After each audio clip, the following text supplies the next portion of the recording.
Você deve estar achando muito estranho. Pleno mês de fevereiro e retrospectiva 2010? É isso mesmo, este é o Sempocast número 40, que é a retrospectiva do ano de 2010 de todos os Sempocasts daquele ano. Então é bem interessante, a gente seleciona os melhores momentos do Sempocast do ano de 2010 e coloca nessa edição. Você vai rir, vai se divertir, vai lembrar de muitas coisas interessantes. E quem sabe, se você não conhece o Sempocast ainda, passa a acompanhar o Sempocast, que é quinzenalmente às sextas-feiras no site do Sempu. Então bora rir com essa retrospectiva que tá, ó, maravilhosa.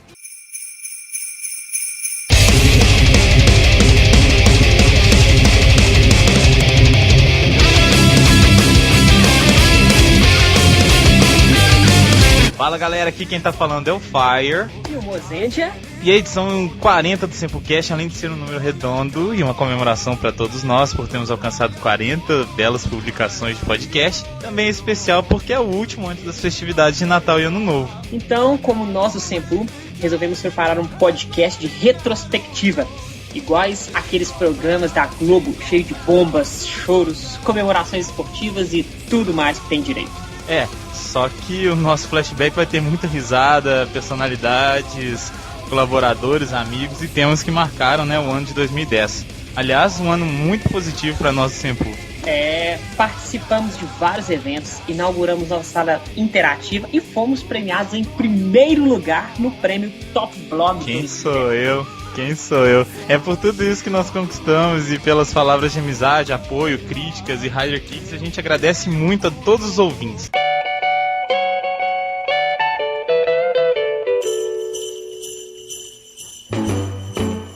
Muito bem, galera, como a gente já falou, 2010 foi um ano que rendeu frutos muito bons pra gente. A gente teve o nosso cast mais baixado com 27 mil downloads. A gente não sabia que tanta gente escutava o Sempu e nem que tanta gente gostava de Tokusatsu. Lançamos camiseta nova e firmamos ótimas parcerias. O colaborador mais ativo, é claro, deve ser o primeiro a ser lembrado. O senhor Alexandre Landucci, que posteriormente descobri que era Landucci, iniciou suas participações no cast de Kamen Rider The First.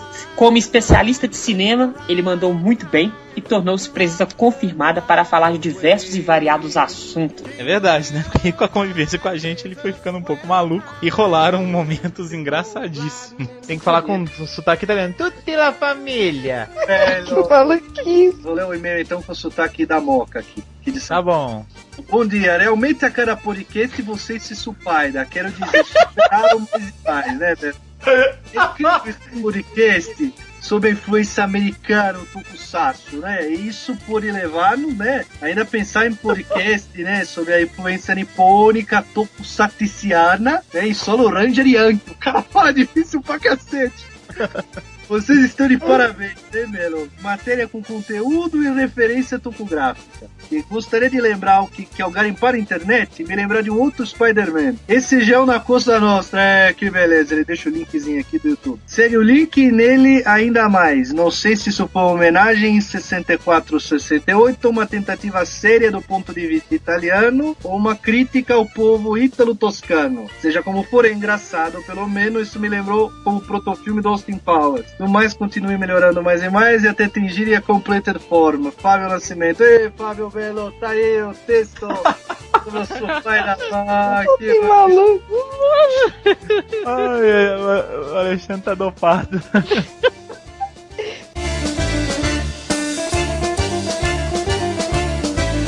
Mas também tivemos discussões sérias e interessantes sobre a linguagem e a magia do cinema nas séries. Curta-metragem é de 15 minutos, até 15 minutos. O média vai de 15 minutos até 70 e o longa são mais de 70 minutos. O filme tem menos de 1h30. O filme tem 66 minutos. 66 minutos para você misturar a quantidade inacreditável de Riders que eles colocaram no filme, mais vilões, mais um desenvolvimento dramático, mais a história do irmão que retorna vilão e etc. E que no fim é vilão. É muita coisa para pouco tempo. Fica uma bagunça. Na metade do filme você fica com sono. É muito confuso, é muito complicado de entender o filme. Quase um fetiche, quase fetichista. Você vê lá, ó. os riders das temporadas anteriores, os outros riders dos outros anos, mas me pareceu só mesmo para fazer um fetiche, porque você não tem nada desses caras, né? Você vê eles ali, e aí? Né?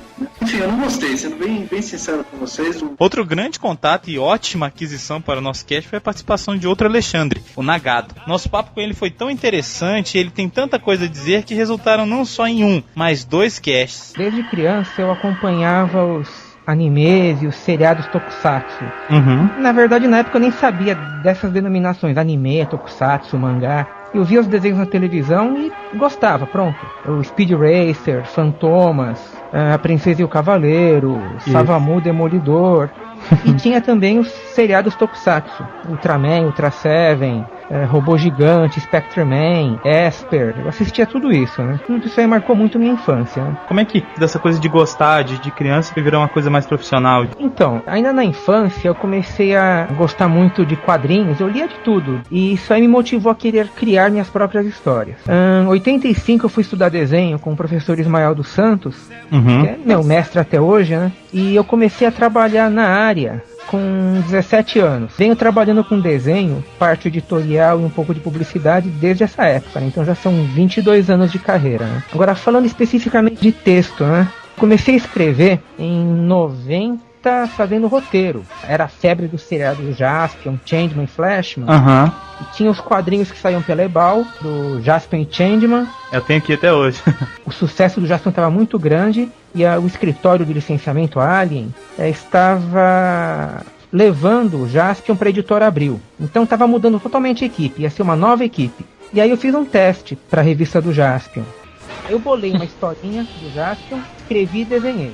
Mandei, aí falaram que o desenho não estava bom, só que o roteiro podia ser aproveitado. Acho que não teve minha estreia como roteirista na editora Abril. Eu tinha de 18 para 19 anos na época. Depois que a redação entrou na minha vida, né? Em 94, saíram da revista 7, né, da editora Azul, e montaram a editora Acme para lançar a revista Herói. Entendi. E aí o Dair Júnior, que era assistente de redação, falou, vem conversar com a gente e tal. E eu me lembro até hoje, tava lá na mesa do Forastieri, cheio, cercado por gibi por todos os lados, né? O que a gente tá pensando em fazer? Revista Herói, pra falar de quadrinho, de desenho, de seriado. Não sei se isso vai dar em alguma coisa, mas a gente juntou uma graninha, vai tentar lançar essa revista. E me deram espaço para fazer uma matéria sobre séries que estavam passando no Japão. Então eu fiz um apanhado geral. E a revista pegou carona no sucesso dos Cavaleiros do Zodíaco. Vendeu horrores.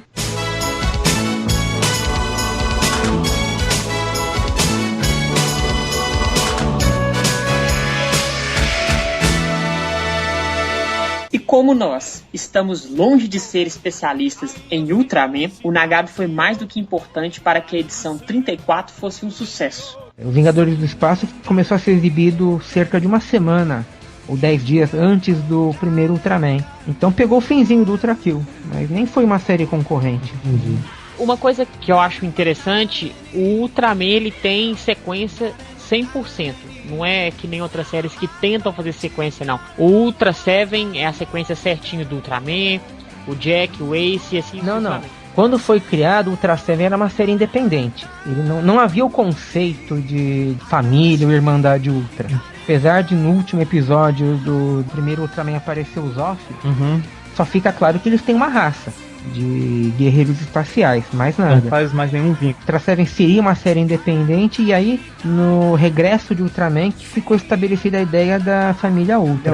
Ô Alexandre, a história do Ultra Kill e do Ultra em geral, ela tem algumas coisas muito assim de ecológico também, não tem? Às vezes sim. Você acha que é uma tendência, assim, lá a falar de coisas de ecologia, que eles são muito ligados lá, né? Você acha que é normal, é recorrente nas séries? Eu não creio que eles sejam muito ligados. Há uma consciência maior por parte dos empresários hoje em dia. Ah, entendi. Mas não diria tanto a nível de população. Entendi. É importante a gente lembrar que tudo isso aí, que a gente fala de monstros de Tokusatsu, existe por causa do Godzilla. É verdade. E o Godzilla, apesar da ideia do monstro gigante ter sido copiada em filmes americanos da época anteriores ao Godzilla, qual foi o mote? Foi um monstro despertado por testes nucleares. Então era um protesto contra o uso da energia nuclear. né? Lembrando que o Japão foi um país vítima de bombardeios atômicos menos de 10 anos antes do primeiro Godzilla. Tinha muito a ver com o momento que eles estavam vivendo, né? Sim, o medo, né, que a própria tecnologia do homem causasse a sua destruição. Então Godzilla tinha um lance de vingança da natureza. Claro, criando uma besta que viesse destruir tudo e todos, né? A própria tecnologia do homem criasse energia nuclear e a energia nuclear despertou um monstro que ia destruir. Essa ideia acabou vazando para muitas produções, né? Entendi.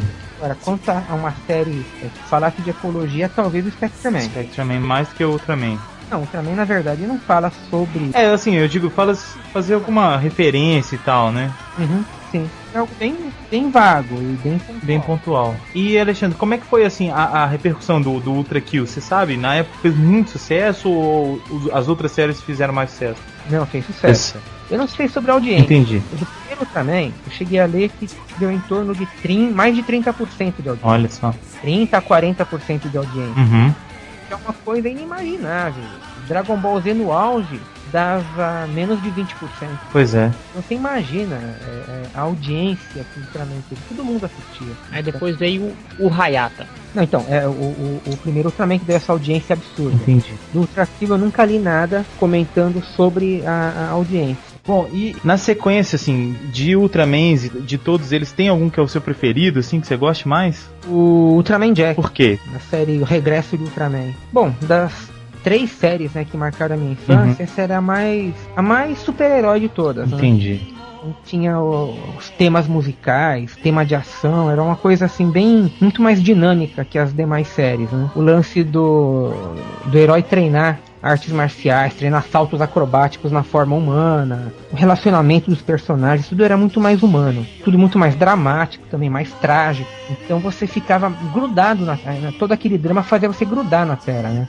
Um convidado super especial foi o Ricardo Cruz. O cara tem muita história pra contar e é um exemplo de busca pelos sonhos. Aliás, ele é uma ótima mensagem de incentivo para um ano novo que vem por aí. Acredite no seu sonho, sonhe principalmente, não deixe de sonhar. O mundo é difícil, a vida é dura para todo mundo, mas não deixa isso desanimar você de jeito nenhum. Acredite no que você gosta, trabalhe bastante, que com certeza você chega, se não onde você quiser, mas bem próximo de onde você quer.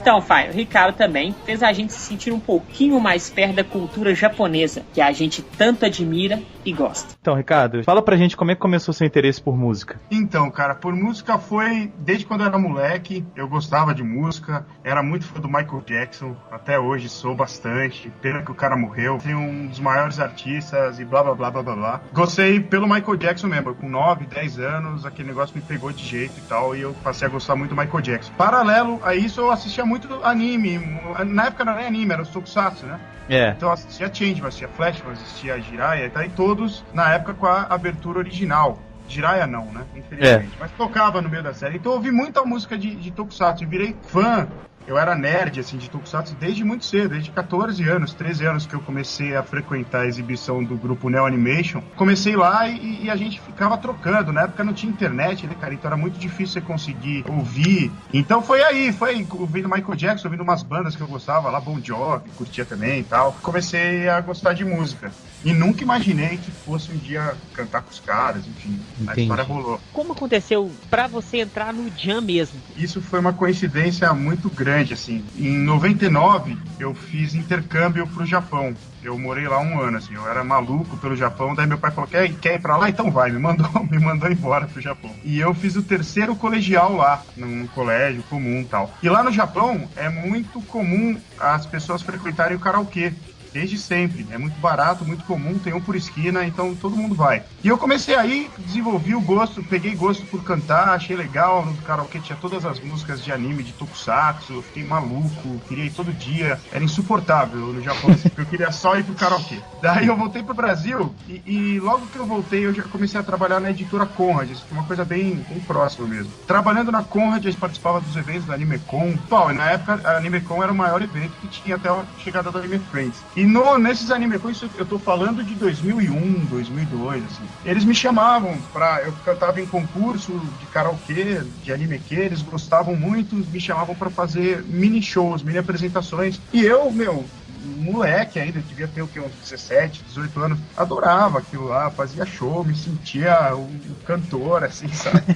Em 2003, eu conheci o Takashi, da Yamato, que na época nem tinha Yamato, nem tinha nada. Eu conheci o Takashi, que o Takashi também cantava. A gente começou a conversar para fazer um evento diferente, um evento novo, que acabou virando Anime Friends, né? Daí reuniu uma equipe, reuniu muita gente, e a gente fez o primeiro Anime Friends. E a minha contribuição no primeiro Anime Friends foi justamente tentar trazer para o Brasil o formato de show de anime songs que eu tinha visto no Japão quando eu morei lá, em 99. Eu tive o privilégio, cara, de ir no primeiro Super Hero Spirits, o primeiro de todos, assim. Uma emoção absurda, assim, sabe? Ver o Takayuki Miyauchi, na época eu era muito fã, ainda sou muito fã de todos eles, mas na época eu tava muito ligado no Takayuki Miyauchi, eu ficava revirando sebo no Japão, atrás de CD que tinha uma música só que ele cantava, sabe? Aquelas obscuridades, coisa de fã, assim, né? E eu tava, nossa, eu vi o cara cantar, eu não sabia o que fazer de alegria, assim, cara.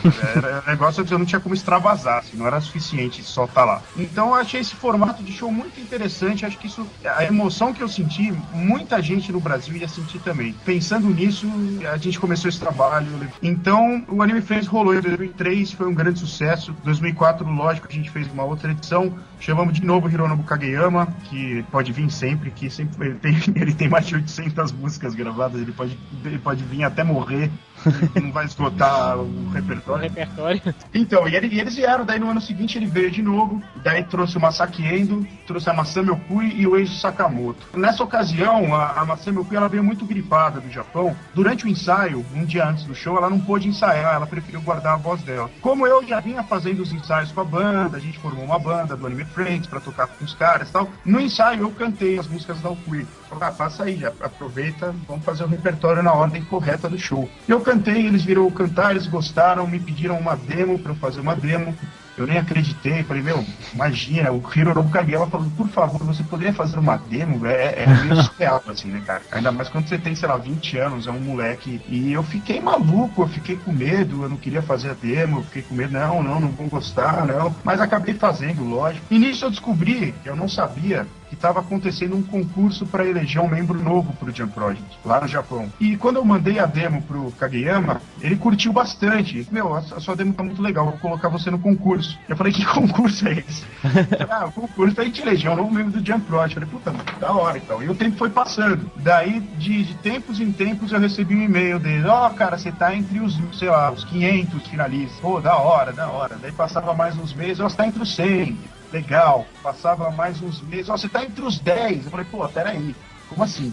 E daí, de repente, o cara falou, você ganhou. Eu falei, o quê? Pô, ganhei? Como assim, ganhei o quê, cara? Como é que... Eu fiquei maluco, eu não sabia o que fazer. E nisso, olha como é interessante as coincidências. Eu já tinha juntado do porquinho uma grana para ir pro Japão a fazer turismo, independente de qualquer coisa. E o final desse concurso coincidiu mais ou menos a minha data de partida pro Japão, para fazer turismo. Putz. Então, eu falei, cara, eu já vou pro Japão. Ele falou, puta, vem pra cá que a gente já tem um single pra você gravar. E esse single era Gong, do Super Robot Spirits, lá do game. Gravei a Gong, gravei a música do Cybuster e começou assim. Os nossos temas off-toku foram polêmicos, né? Alguns amaram, outros odiaram. Um dos que eu mais me diverti foi o especial de Halloween, quando falamos do terror oriental. Pra gente começar a falar sobre a cultura pop oriental e como ela usa desses elementos de terror, acho legal a gente começar primeiro falando de onde vêm esses mitos, né? De onde eles vêm, né? Então aqui numa pequena e ágil pesquisa na internet, a gente pegou algumas informações para poder passar pro espectador. Nada muito científico para não ficar, né, boring e tal. A gente preparou um resumo mesmo bem legal. Bem rapidinho. Então, o que a gente verificou é que existe um termo que é usado no Japão que representa fantasma, espectro, demônio, monstro, duende, chupacabra, qualquer coisa que fuja do comum, que é chamado de yokai, também conhecido como bakemono. Eles usam esse termo para representar essas diferentes denominações, né, que aqui a gente divide por esses nomes ocidentalizados. Essa palavra, ela define-se como um fenômeno que foge do normal e que a gente pode dividir dentro dessa primeira denominação os misteriosos, que são assombrações e, enfim, espíritos, e os monstros, que são também conhecidos como demônios, duendes e todo outro tipo de coisa. Então, basicamente, se eu quiser chamar os inimigos dos tokusatsu de yokai, eu posso? Depende, se for um tokusatsu que tem algum tipo de coisa sobrenatural, sim. O Shinkendia, você pode fazer essa referência. Também tem o Kakurendia, que os inimigos são yokais. Só que yokai tem que tomar muito cuidado, porque não é só a conotação e a ideia de demônios malignos. Sim, sim. Satirizam também bastante. Série, por exemplo, tem referência com essa Yu Hakusho, todos já devem ter assistido, ou pelo menos já ouvido falar. Traz yokais bons e yokais maus. A palavra ela é usada para dizer esses fenômenos anormais. Ele não necessariamente fala de fenômenos ruins, né? Então, quando você tem esses fenômenos misteriosos, eles chamam de yokai gensho. E os monstros, eles usam a denominação de yokai sonzai. E a cultura pop, obviamente, se aproveita desses elementos. E como a gente está falando... A gente começou a conversa pelo Japão, toda a produção cultural japonesa, pelo menos desde o período pós Segunda Guerra, ela é muito enraizada nesses elementos, nessa associação de elementos na sua cultura popular, nos mangás, no teatro, no cinema, utilizando essas características e esses elementos de sua cultura. E no caso de uma coisa de terror, uma coisa de suspense, etc., esses elementos que são característicos do país, eles são utilizados ao infinito, sempre de maneira a que ele seja entendido pelaquela cultura que ele representa, no caso do Japão. Novamente, é o mesmo caso daquele cast que a gente falou sobre o Spider-Man, não há um interesse, e talvez por isso que existam essa inserção, que são, minha opinião, não sei nem se essa é a ideia original, mas o que eu percebo é que, por não haver essa pretensão de exportar os produtos deles e serem feitos realmente para o seu nicho, né, para o seu país, não há esse interesse de se expandir. Por exemplo, um anime ou um mangá como Death Note, que tem como base um caderno que tem de um Shinigami, um japonês automaticamente sabe o que ele está falando, sabe o que é um Shinigami. Então eles usam também isso daí como uma forma de aproximar, né, o discurso que eles fazem, né, nos produtos que eles vendem com o seu público. E os Shinigamis são uma versão assim bem maligna mesmo. O Shinigami ele é identificado como o deus da morte na mitologia, na cultura japonesa, né? E ele funciona exatamente como a morte que a gente conhece da mitologia de todos os outros países ocidentais e até das representações de quadrinhos, etc.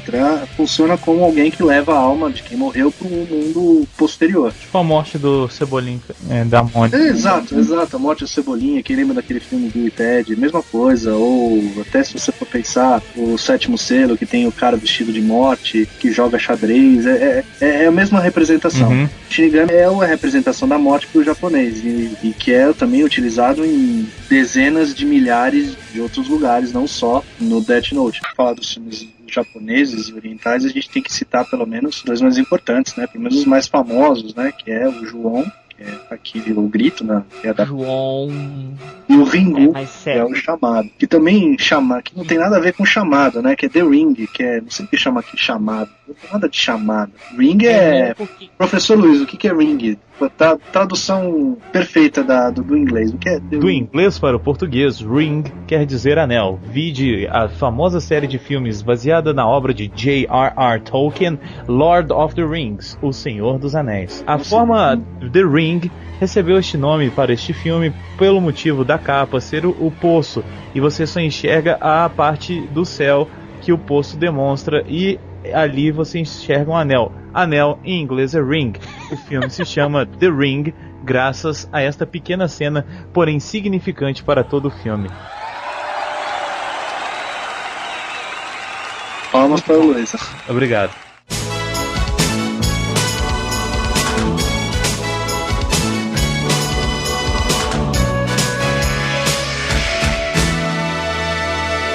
Eu gostei muito de Spider-Man. Falar sobre os filmes e relacionar com o Toku deu uma discussão boa. Muito bem, em 2007 temos Spider-Man 3, que odiado pelo Mozart. Nossa, é a pior adaptação cinematográfica do super-herói que já fizeram. Temos o Peter Parker e o Homem-Aranha com uniforme negro. Temos Peter Parker emo e afetado. Que mais? Temos a Gwen Stacy linda, mas parecendo uma vadia. Vadia no sentido que ela é escrota. É verdade. Péssimo. Tem um monte de personagem acessório. Tem o cara que faz o Venom, que é o moleque daquela série Seven Dead Seven Show. É um bom ator até, o Topper Grace. Uhum. Mas ele como Ed Brock foi a pior coisa que eles fizeram no filme. Uma das piores, né? Eles quiseram agradar o antigo e quiseram falar pra molecada. E a molecada gosta do Venom. E o Venom é um personagem medíocre. Eu acho o Venom um personagem medíocre, porque ele não é um personagem. Ele é uma coisa que o Homem-Aranha pegou numa viagem. Não é um personagem. Ele é uma coisa, um monstro. Ele não tem desenvolvimento de personagem. O que é o Venom? Ele é um simbionte. Ele é uma praga, uma coisa. Ele não tem uma história, ele não tem diálogo. O que você vai fazer com o Venom? Ele não conversa, não é nada, é um monstro. Não tem nada que você possa fazer com o Venom. Então, o Homem-Aranha tem uma história, tinha uma história. Eu não sei nem se essa história no quadrinho, se ele realmente tinha filha e blá blá blá. Eu não sei se no quadrinho é assim, mas você tem uma bela história. Eu acho assim, ou você pega o Venom, ou você pega o Homem-Aranha. Começa por aí. Segundo, se você for pegar o Venom, você tem que desenvolver o Ed Brock. Quem é o Ed Brock? O que ele faz? Ele é um outro fotógrafo que odeia o Homem-Aranha. Tá, ele é isso só? Ele não tem mais nada? Isso foi um grande erro do filme. E aí, cara? Ele surgiu, ele entrou num portal dimensional e apareceu no filme. É complicado porque assim, você tem o Homem-Aranha, personagem novo, o Venom, personagem novo, a Gwen Stacy totalmente deslocada, personagem novo, tem o pai da Gwen Stacy, personagem novo. São 4 personagens importantes para colocar num filme de 2 horas. Fora que você ainda tem que retomar o personagem do James Franco para dar um final para esse cara. Quem é esse cara? No 2 ele assume o papel do pai, e aí, né? Eu acho que aí é uma questão seguinte: o Sam Raimi cedeu às pressões do estúdio. Não deu. Alguém deve ter falado: olha, vamos usar, tal, vai funcionar. E não sei, de bilheteria funcionou, mas é horrível, o filme é ruim. É ruim. Ele não é uma bomba atômica porque a gente gosta de ver as porradas. E a parte de ação, ela é bem feitinha. O filho do Duende Verde também, outra porcaria. Pra que colocar o cara lá? Pra que colocar aquela roupa, cara? Ele tinha que aparecer pra ter um final, né? O filho do Duende Verde. Eu acho assim, se eu fosse fazer um negócio inteligente, você podia fazer o seguinte: você podia botar o James Franco como vilão do terceiro filme. E você tem a aparição do lagarto, do crocodilo, sei lá, que é o professor do cara lá, aparecendo, sei lá, como um vilão do próximo quarto filme, já sendo montado. Sei lá, ele vai tentar ajudar o Homem-Aranha, alguma coisa, e se pode, vira o lagarto, sei lá, alguma coisa assim. Agora, pra que você coloca um outro vilão novo, que você tem que contar toda a origem dele, e aí você enfia mais um, que nem a origem tem, que não tem nada, não tem nenhum desenvolvimento, não tem nada. Gwen Stacy horrível, Bryce Dallas Howard péssima. Nossa, nem aí o Tobey Maguire, ele parece aquela vaca. Vocês conhecem aquela história da vaca que deu 100 litros de leite, depois uma pica no pote e derrubou tudo. Então ele fez isso. Ele fez um Homem-Aranha muito legal no primeiro filme, um Homem-Aranha muito bom no segundo, ele fez um Homem-Aranha ridículo no terceiro. A transformação dele de Peter Parker pra Peter Parker emo é ruim demais. Medíocre. Aquele cabelinho na cara. Eu acho que pra entender o que aconteceu nesse filme é mais ou menos o seguinte: sabe quando você tem, não é o meu caso, hein, Patrícia, quando você tem mais de uma namorada, ou então você tem uma namorada e tá ficando com mais umas 3 meninas, acaba que vai dar merda, não é isso? Vai dar merda, exato, bela comparação. Vai dar merda. Uma hora vai dar merda. Então, o que aconteceu ali foi isso. Ele não conseguiu dar atenção pra tudo. Era muita coisa pra pouco tempo e ficou tudo superficial. Foi o que você falou, ou o Venom ou o Homem de Areia. Vamos colocar os dois. Não, tem que ter um terceiro também. Claro, pra dar um final pro Harry. E nem o Stan Lee ajudou o filme. Não, Stan Lee. Ainda pra piorar, ela falou: vamos resgatar a Gwen Stacy. Porra, mas você já não tinha Gwen Stacy no começo, pra que colocar ela agora? Pra fazer uma inversão de personagem? Não tem nada a ver com a história do personagem. Não tem sentido. Eu não sou um xiita que acha que porque está escrito ali é a Bíblia e você não pode alterar, é a lei, blá blá blá. Mas se você já fez o arco dramático do personagem do Homem-Aranha, que ele se apaixona pela Mary Jane, ainda é jovem, qual é a necessidade de você inserir a Gwen Stacy agora? É só pra ficar mais bolado. É só pra, sei lá, pra encher o saco de quem tá vendo. Não é possível. Foi o que eu falei antes. Imagina só o último episódio, o final do 1, o Duende Verde matando a Gwen Stacy. Pronto, tem excelente. Você pode terminar o terceiro com ele conhecendo a Mary Jane. Pronto. Ele vai ter um filme de luto, lógico, onde ele vai perseguir o Duende Verde. Olha só, nós estamos criando o nosso Homem-Aranha, que legal. Muito melhor que o Homem-Aranha do Sam Raimi. Escreve e vocês fazem. Te paga quanto? 70 milhões pra cada um, tá bom? Tá ótimo. Tá bom. Acho que dá pra pagar as continhas. Dá pra pagar, né? Então, final do primeiro filme, o Duende Verde mata a Gwen Stacy e foge. Final triste, final dramático, hein? Segundo filme é o Homem-Aranha indo atrás do Duende Verde, vencendo o Duende Verde. Ao mesmo tempo que você tem o Dr. Octopus ali aparecendo. Olha só. E no terceiro filme você tem ele com o Dr. Octopus e no final ele conhece a Mary Jane. Muito melhor que o do Sam Raimi. Pronto. Vender muito mais. Ia vender muito mais bonequinho também.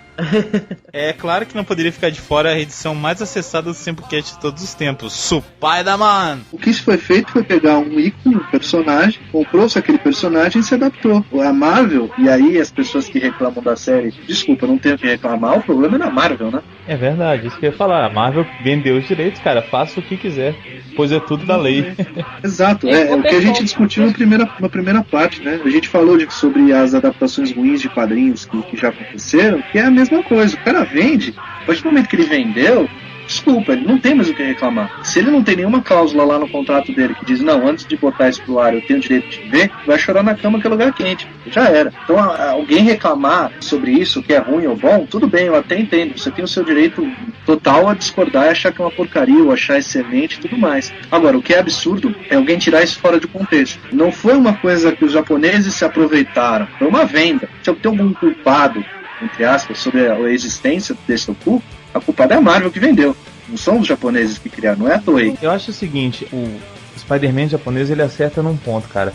Ele não quis fazer mais do mesmo. Vamos só repassar o que tá nos quadrinhos. Não, a gente sabe que o japonês, ele consome muita coisa americana. Ele é muito americanizado. O japonês, ele já conhece a história, já conhecia a história, os quadrinhos chegavam lá. Então, pra que vai fazer mais do mesmo? Não que seja ruim ter mais do mesmo, mas podendo criar uma história diferente. Eles têm o direito, compraram os negócios. Por que não criar uma história com a essência, como o Mozart falou, e agregar coisas novas? Agora, se eles tinham dinheiro pra isso, e se ficou bom ou não, a trama, o enredo, eu não sei. Mas eu achei válida a iniciativa de querer criar uma coisa um pouco diferente. Não, um pouco não, Luiz, totalmente. Porque o Homem-Aranha, ele tem moto, ele não é aquele universitário bobinho, ele não é o cara que tá lá tendo um romancezinho com a personagem principal. Não, ele tá lá pra proteger o mundo do mal. É um típico herói japonês, como o Mozart já citou, o Ultraman, o National Kid e etc. Uhum. O cara que combate o crime aos moldes japoneses, com a diferença que chama pai da mãe, ou seu pai da mãe lá. Agora, o que o Luiz falou é verdade. O que a gente pode criticar é se essa tentativa ou essa ideia de criar alguma coisa completamente nova a partir do nome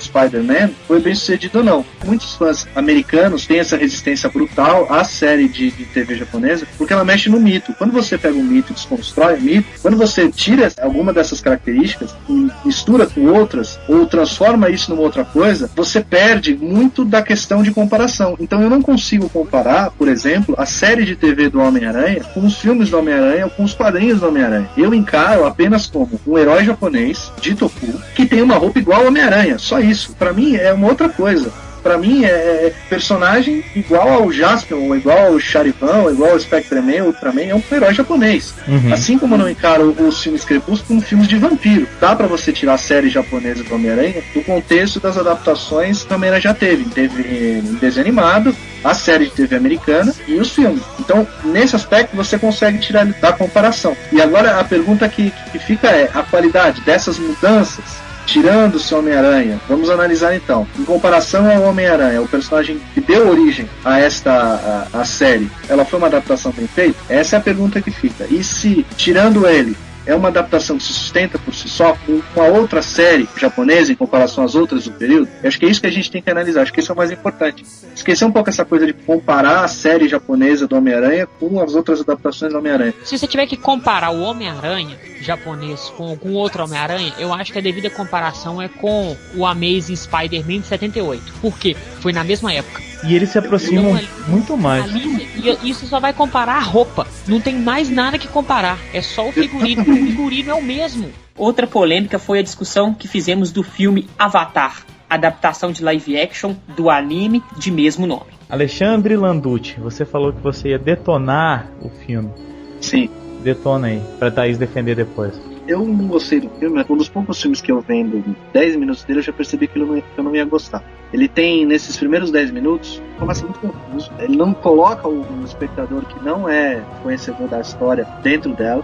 O molequinho já demonstra nos primeiros 5 minutos, o ator que faz o Wang, já demonstra nos primeiros 5 minutos que ele é um ator muito fraquinho, e assim como os seus coadjuvantes principais, que são 2 irmãos. E eles já se mostram personagens muito simplistas. Além, é claro, da parte técnica, que é estranha. Um diretor, que é o Shyamalan, que está acostumado a filmar de uma maneira, é um filme que não parece nada das coisas que ele fez, inclusive as coisas ruins que ele fez. Ele usa muito close, ele filma de uma maneira quase como se ele quisesse comer o ator, ele gruda a câmera na cara dele e corta de um plano para outro plano, parece coisa de novela das 8, e ele filma a ação de uma maneira muito arriscada, que é sem fazer corte. Eu acho que é porque é a primeira produção dele que ele utiliza a computação gráfica. Isso ficou muito claro. Mas mesmo incentivando a ira de alguns ouvintes mais conservadores, a gente perde os amigos, mas nunca piada, né? O problema do Shyamalan é que ele vem numa descendente monstruosa. Sim. A história do cinema são poucos atores ou diretores que tiveram uma queda tão acentuada. Ele vem do mega sucesso que é o Sexto Sentido, aí ele faz um filme extremamente interessante chamado Corpo Fechado. Que vai ter continuação. É dele? É dele. Aí ele faz Sinais, que é um filme que dividiu um pouco opiniões, mas ainda assim tem alguns momentos muito decentes. Aí ele faz A Vila, que é um filme que tem gente que ama e tem gente que detesta, que é bem polarizado. A dona Florinda mesmo detesta a Vila, né? Ela é doida pra ir embora de lá.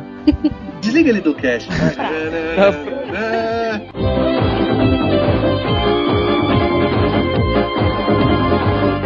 Só um momento, por favor. Como eu conheço vocês dois, eu tenho certeza que o melhor tema off-toku não vai ser citado. Então eu represento a Kari e vou relembrar o podcast que deu a origem da sessão Asian Boys no nosso site. Foi o Samplecast 28, que fez todo mundo dançar e as meninas se derreterem todas com K-pop.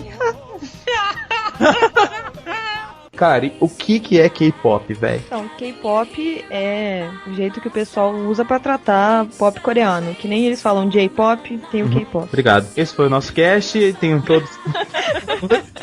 Tenham todos um bom dia. Isso. Mas enfim, assim, é um estilo específico, é igual no Japão que o J-pop abrange 250 mil coisas diferentes, ou dá pra saber quando você vê uma banda assim, você fala, é K-pop? Então, tipo, a Coreia, a indústria musical deles, a maioria, assim, que faz mais sucesso, que vende bastante, envolve o K-pop. Então, dentro do cenário musical lá, é uma coisa muito característica mesmo. Então é fácil de você identificar, porque eles têm muito cara de boy band e girl band e essas coisas assim.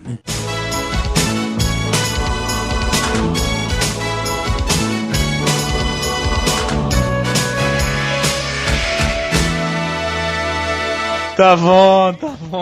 Falando em interesse de mulheres e mulheres interessantes, no Samplecast mais atual rolou uma discussão legal sobre garotas de café em Kamen Riders. A dona do café é a Kyoko.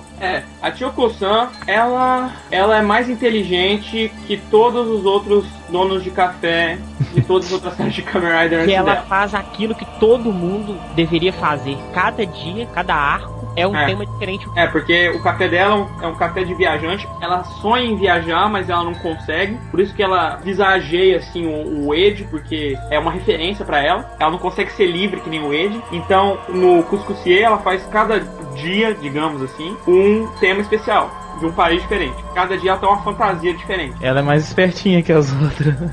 Não, se você for pensar, tinha o velhinho lá do deck, que era uma porta, era um retardado, de boa. Só pra virar Shinigami Hakase que ele prestava. E olha lá. No Kiva, era aquele mestre, o Master, que só servia pra ficar brigando com o chefe da organização aos horas. E depois sumiu, na metade da série sumiu, tá? Virou cenário. No Denyo, era a Airi. Eu não posso dizer nada sobre a Airi. Eu gostava dela. Ela é inocente, a menininha feliz que fica rindo. Caramba, é burra. Não, ela não é burra não, porque ela vai no passado e busca as imagens do final. Não, burra, né? Ela era menos burra quando namorava com o Sakurai, porque ela sabia, mas depois que o Sakurai apagou a memória dela, ela virou uma burra. E ainda mais naquele novo filme, no episódio Red, sabe? Que ela fica olhando pra aquele telescópio com a Kakai. Não, nós estamos falando das vendedoras de café diferente. Porque no Denô tem duas mulheres de café. Tem a irmã do Ryotaro e tem a dela, a Airi. Não da Naomi. A Naomi é uma imagem em forma de menina. E um capeta em forma de guri.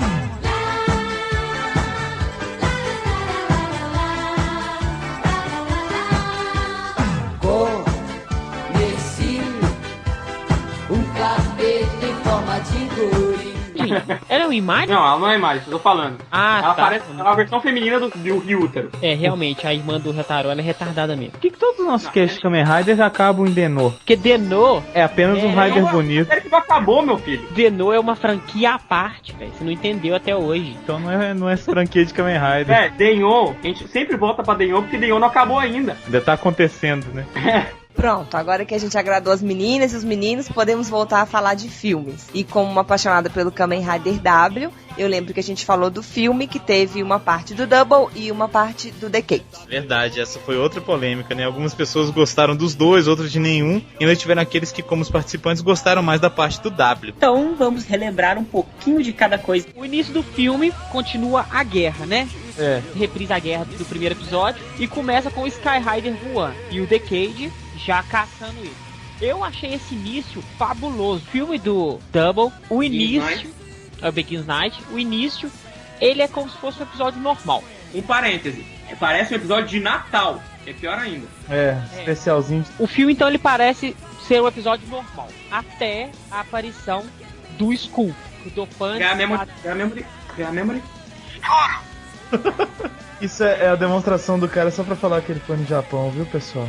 Desculpa aí. O que acontece? O Dopan, até então a gente acha que invoca o Skull. A gente não sabe, né? A gente não sabe quem invoca, a gente acha que é o Skull apareceu mesmo. O vilãozão chegou aí pra arrebentar a cara do Double. E o Shotaro é bobo o suficiente pra acreditar, mesmo o Felipe falando que é impossível, né? É o papel dos dois, né? Um é a razão e o outro é a emoção. Nossa, eu falei que isso, Chico Xavier, velho, ó. É o half-boiled, né? O filme, na verdade, é um flashback, né? É um flashback enorme, porque metade do filme se passa na Begins Night. E o que eu acho interessante é que ele se encaixa mais com a série do que o próprio filme anterior. Eu confesso que quando eu fui assistir o filme, eu fui assistir assim com um certo receio, porque a série tava muito boa pra mim. Eu tava com medo deles estragarem isso tudo com esse flashback. Mas eles acertaram a mão. Um outro comentário também que o Fire fez comigo depois foi que o Philip, quando tem um flashback, ele é tipo mega power, sombrio, sei lá. Louco, bizarro mesmo, cara. Bom, vamos pra parte final desse filme, que a gente tá na última parte agora, que começa com a tela cortada no meio, que pra mim foi uma mais fantástica que eu já vi. E que pra mim foi uma citação AW. Momento jabá e também porque a legenda ajudou, tá? Obrigado. Indico a todos para baixarem as legendas e os episódios do Generation BR. Generation? Generation, o que eu falei? Generation. Como que é? Generation. Como que eu falei? Generation. Generation. Vou mudar o nome do fansub agora. Pra Generation. Aqui, qual a diferença entre o sonho de valsa e o Revolution? Eu sei. O sonho de valsa é bombom. O Revolution é bombom. É bom.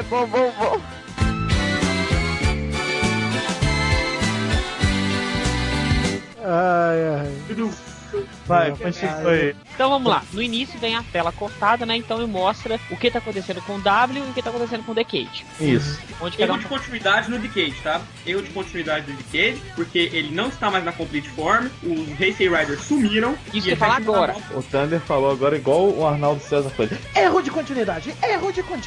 A regra é clara. A regra é clara. Kamen Rider tem que estar transformado. Continuando então, o Dopan chega lá e monta no elefante, que eu achei muito doido. De onde aquele elefante saiu? Pois é. Tem nenhuma série de Kamen Rider que tem um elefante assim. Zio Ranger e Power Ranger tem uma Mastodon.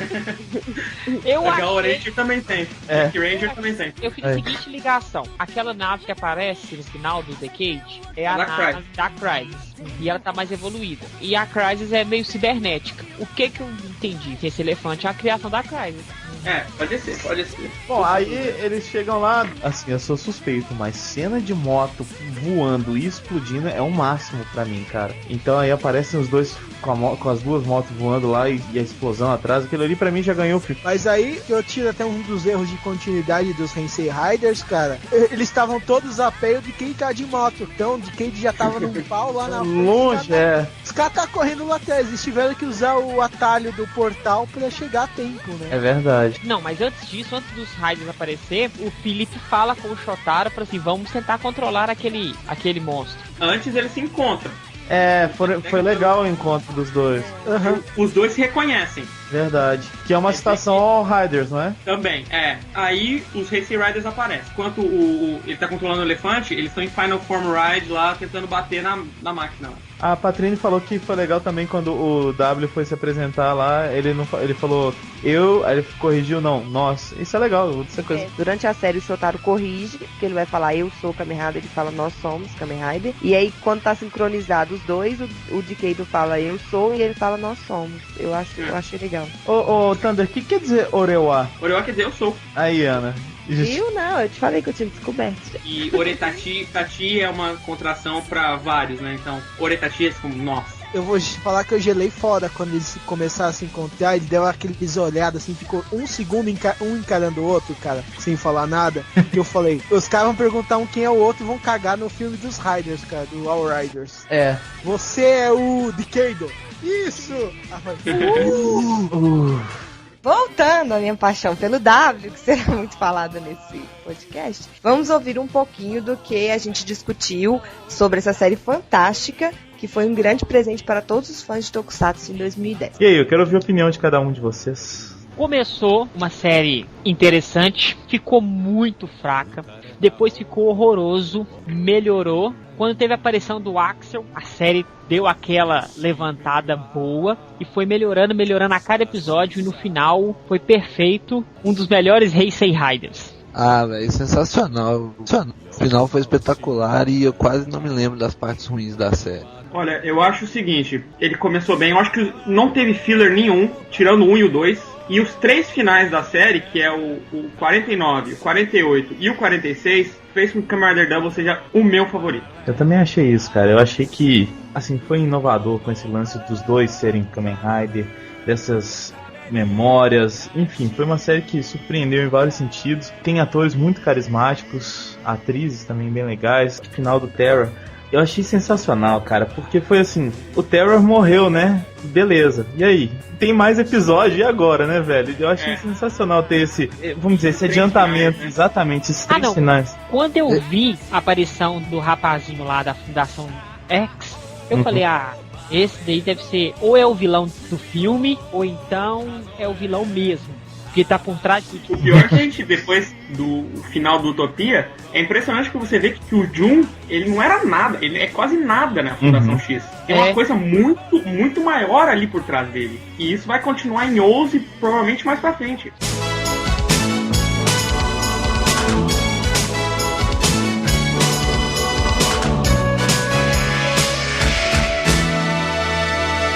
A gente teve muitos momentos engraçados durante esse ano. É verdade. E o nosso amigo Nordan foi responsável por alguns deles. E o Gene Simons é meio metido à toa, né? Então, eu não sei se ele tem alguma coisa a ver com a distribuição nos Estados Unidos ou algo do tipo. Ele já fez filmes, né? Fez alguns. Ele não fez nada bom, assim, pra vocês, mas ele fez um que ele é um detetive, não fez? Ele fez um que ele é um detetive que ele se veste de mulher. É ridículo, vocês acham a imagem na internet aí. Tem aquele filme horroroso, Kiss e o Fantasma do Parque. Sim, e ele fez um que chama Heavy Metal do Horror, onde ele faz um pastor, e o Ozzy também tá no filme. Eu não sei, um dos dois faz o pastor, mas os dois estão no filme. Mas é nada assim digno de grande coisa. E ele fez o Flipper também, né? Ele fez o golfinho. Hã? Interrogações gigantes na cabeça de todo mundo agora. Não, como assim, velho? Não, esquece, cara. Era uma piada. Ele não fez o golfinho, né? Não, vai saber, eu disse que o cara tem a patente da laranja, né? Mas eu não duvido nada, o cara tem cueca com o nome dele, tem tudo, caixão. Sabe que eu tinha uma cueca do Simons, igual do filme do Detroit Rock City, que tem a linguinha dele e tal, e Kiss Here. E aí me roubaram a cueca, cara. Rouba uma cueca, velho. O pior não é ter roubado, agora você assumir que você tem. É daquela música, eu mato, quem roubou minha cueca pra fazer pano de prato.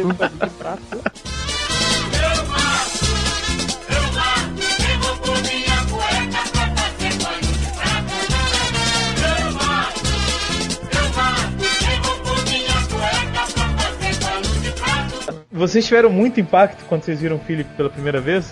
De não saber que era uma mulher ou um homem e tal? Já fala, nossa, que gatinha, cara.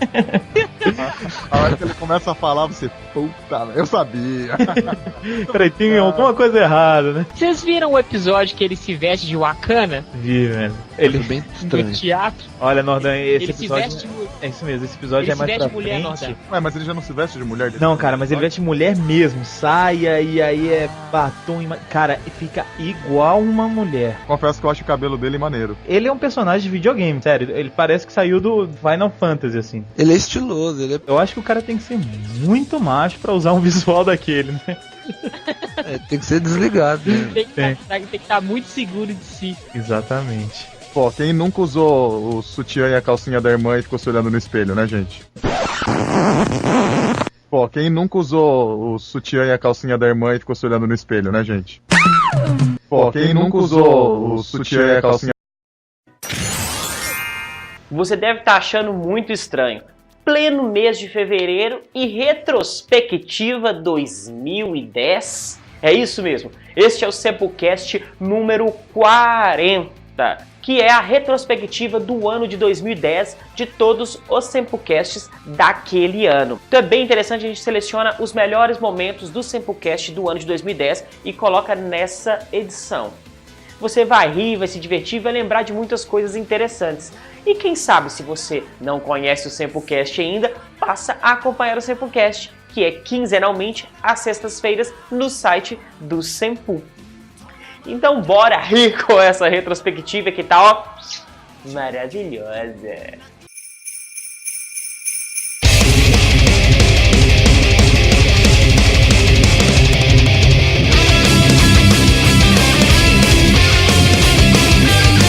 Fala galera, aqui quem tá falando é o Fire. E o Mozendia. E a edição 40 do Samplecast, além de ser um número redondo e uma comemoração para todos nós por termos alcançado 40 belas publicações de podcast, também é especial porque é o último antes das festividades de Natal e Ano Novo. Então, como nós do Sample, resolvemos preparar um podcast de retrospectiva, iguais aqueles programas da Globo, cheio de bombas, choros, comemorações esportivas e tudo mais que tem direito.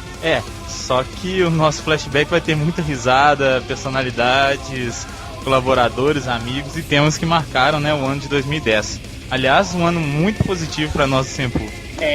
Participamos de vários eventos, inauguramos nossa sala interativa e fomos premiados em primeiro lugar no prêmio Top Blog. Quem sou eu? É por tudo isso que nós conquistamos e pelas palavras de amizade, apoio, críticas e Rider Kicks, a gente agradece muito a todos os ouvintes.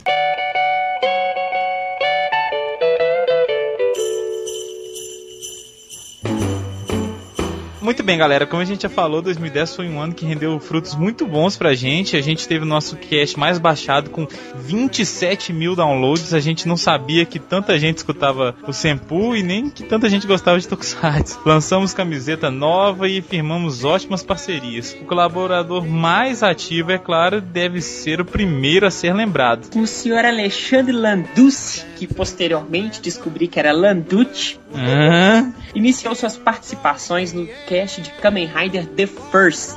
Como especialista de cinema, ele mandou muito bem e tornou-se presença confirmada para falar de diversos e variados assuntos. É verdade, né? Porque com a convivência com a gente ele foi ficando um pouco maluco e rolaram momentos engraçadíssimos. Tem que falar com o sotaque italiano. Tutti la famiglia.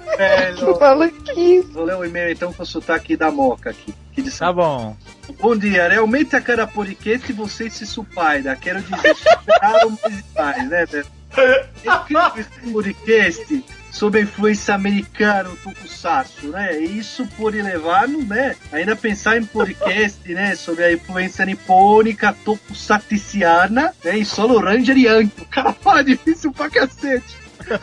Vocês estão de parabéns, né, Melo? Matéria com conteúdo e referência topográfica. E gostaria de lembrar que ao garimpar a internet, me lembrar de um outro Spider-Man. Esse gel na Costa Nostra. Que beleza. Ele deixa o linkzinho aqui do YouTube. Segue o link nele ainda mais. Não sei se isso foi uma homenagem em 64 ou 68, uma tentativa séria do ponto de vista italiano, ou uma crítica ao povo ítalo-toscano. Seja como for, é engraçado. Pelo menos isso me lembrou como o protofilme do Austin Powers. No mais, continue melhorando mais e mais e até atingir a completa forma. Fábio Nascimento. Ei, Fábio Belo, tá aí o texto do nosso pai da máquina. Que maluco! Ai, o Alexandre tá dopado.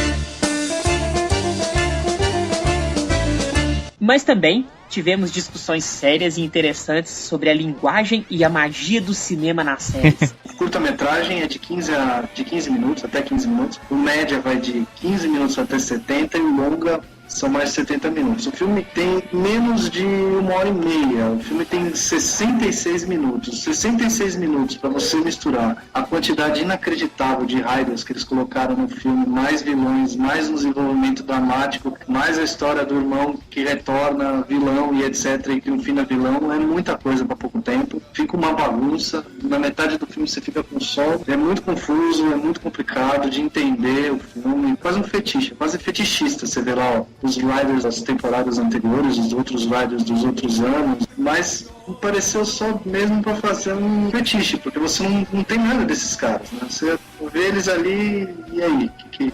Enfim, eu não gostei, sendo bem sincero. Música boa. Este tema musical foi muito recorrente nos nossos casts durante 2010. O pessoal da Yukiko foi entrevistado e eles contaram pra gente sobre músicas de Toku no repertório da banda.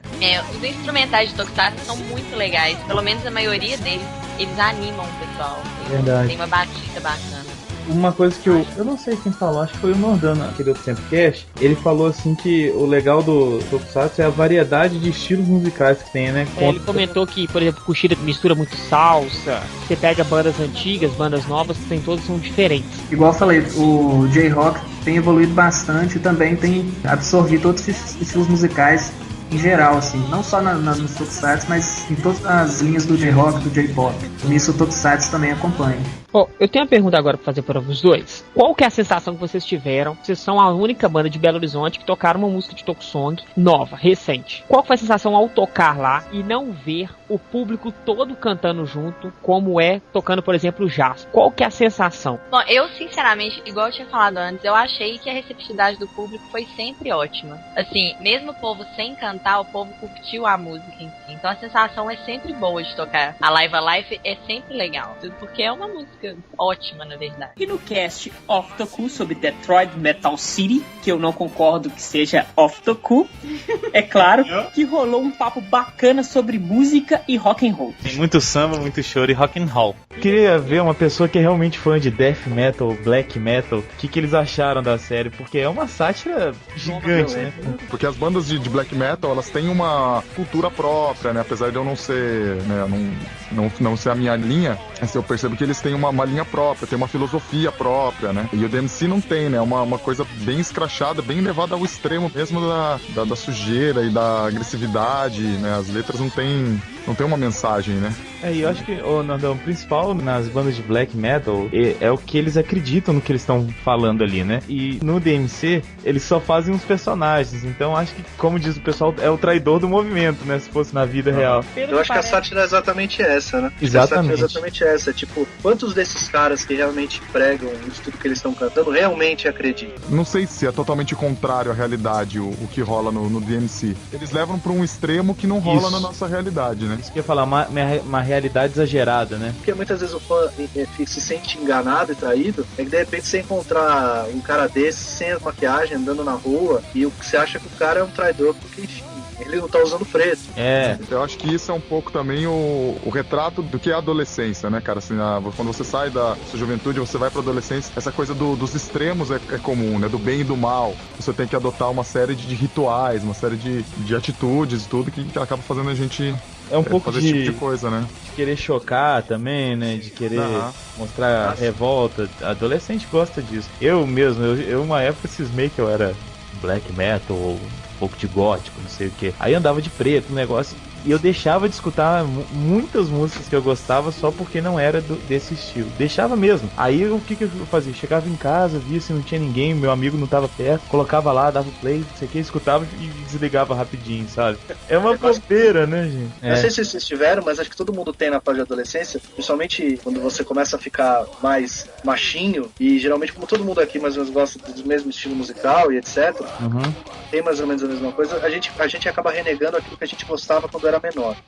E eu não sei se acontece com vocês, mas quando você vai ficando mais velho, você acaba resgatando aquelas coisas, você acaba percebendo, poxa vida, mas por que eu parei de ouvir isso? Por que eu deixei de gostar desse filme? A gente quer ser aceito no grupo, e quando a gente quer ser aceito no grupo, a gente acha que o grupo é perfeito. Tudo bem, foi um papo até filosófico, né? Podemos encerrar por aqui. Muito obrigado, gente, até a próxima.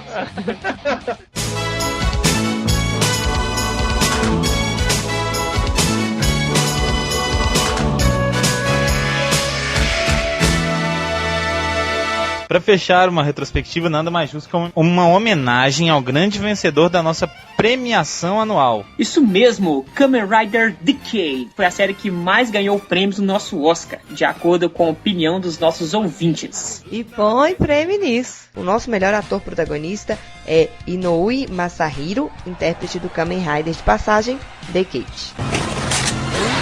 Henshin! Kamen Rider Decade! E o prêmio de melhor ator coadjuvante vai para Ryota Murai, o Yusuke Jikuga Kamen Rider Decade.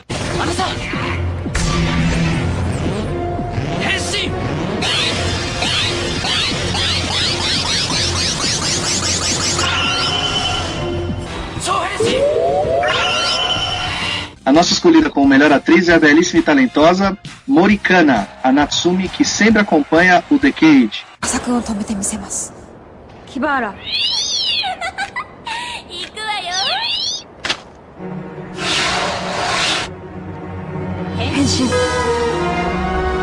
O Tokusatsu eleito pelos 5 fãs com melhores efeitos especiais é Kamen Rider Decade. E o grande vencedor é exatamente o cavaleiro mascarado que usa rosa, ou magenta, como vocês preferirem.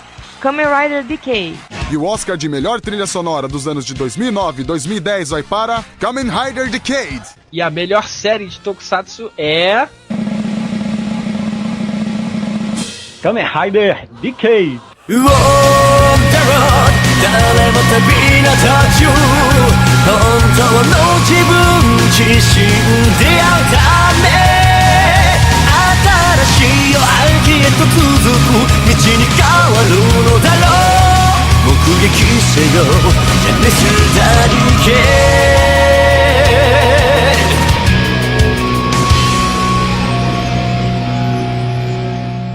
Isso é pra vocês verem como é que o Senpu é imparcial, porque se fosse pela gente, Decade não ganhava nem oi. Bom, galera, esse é mais um final de SempuCast, né? Dessa vez o último do ano. Eu desejo a todos muito Tokusatsu na vida de todo mundo, porque é a paixão que move esse site, né? E desejo muita saúde, muita paz, muito sucesso, que vocês alcancem as coisas que vocês querem, que vocês possam levar o Tokusatsu não só pelo Senpu, mas pelos Tokusatsu mesmo, pra quanto mais gente vocês conseguirem. Obrigado a Patrine e o Mozart por me aguentarem, que eu sou um cara muito irritado e eu sou muito chato às vezes. Obrigado a todo mundo que escuta a gente e que participa do site. De verdade, brigadão. É isso mesmo, galera. Feliz Natal, ótimo 2011 para todos e para o Senpu também.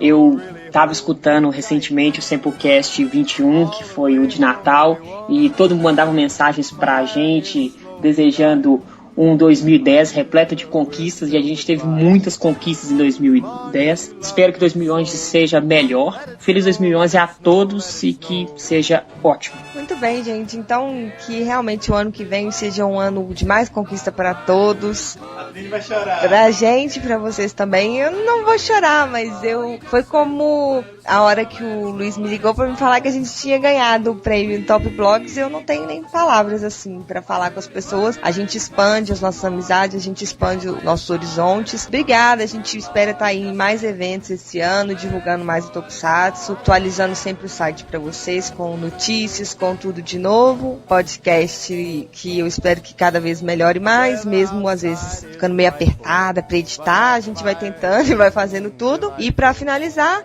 fica uma questão que foi levantada também no ano passado, no Sempocast 26. Qual será o futuro do Tokusatsu? A gente espera que todos vocês façam parte desse futuro e que ele seja cada vez melhor. O Toku é meio maltratada em termos de produção. Meio não, totalmente maltratado. Então, eu já comentei isso com o Luiz algumas vezes. Cara, a primeira vez que eu revi Changeman, e eu não sou um cara que vejo Toku e etc, não sou um cara do meio, vejo algumas coisas, e revi Changeman por uma questão totalmente nostálgica. E eu comecei a ver e comecei a perceber, cara, isso aí é legal, isso aí funciona. Imagina uma produção em cima dessa série. Eu acho que mesmo a produtora que quiser fazer um negócio desse não consegue. Eu não sei como é que funciona isso exatamente, eu não sei se existe alguma brecha, alguma coisa que pode ser feita, mas eu acho que não pode, porque, se não me engano, a Saban tem o direito dos Tokus que eles compram, mas se eles tiverem, aí é só via meios ilícitos, ilegais e afins, né, via download e afins. Você não vai conseguir ver essas séries. Aí você cai no quê? Você cai hoje numa molecadinha que tá acostumada a ver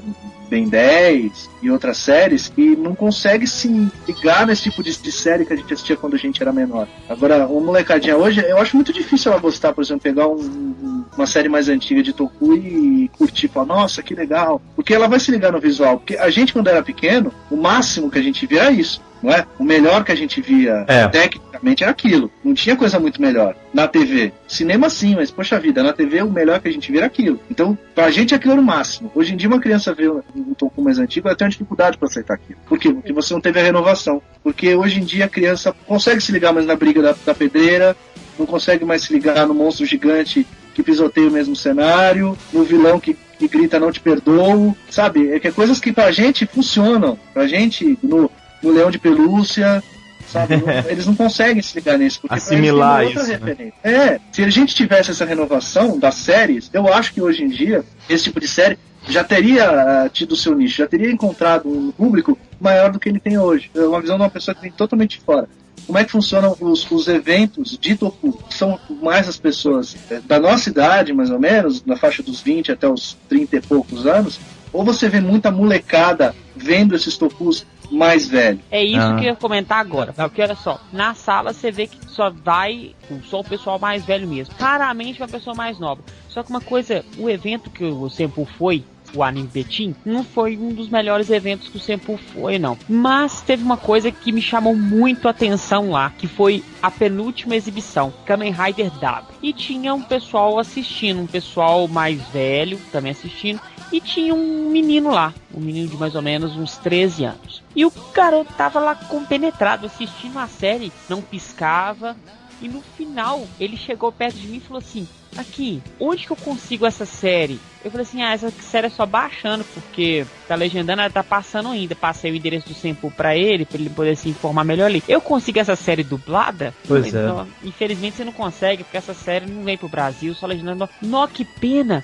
É legal demais. É isso que o Alexandre falou. O foco da série é pra adolescentes e crianças da idade dele. E é uma coisa atual, cara. Cativou. É uma coisa atual. É querer exigir demais. É quase uma sacanagem. Você querer que um moleque de 12 anos, 13 anos de idade, curta uma série Toku antiga como a gente curte. É diferente. É uma discussão longa que tem, eu não sei o que vocês pensam exatamente sobre isso. Então o problema foi que fincou-se tanto em Changeman, Jaspion, Flashman, que fazia dinheiro, e esqueceram que, esse pessoal que vê Flashman, Jaspion e Changeman, ele vai crescer um dia. E um dia eles vão achar aquelas coisas que não são legais.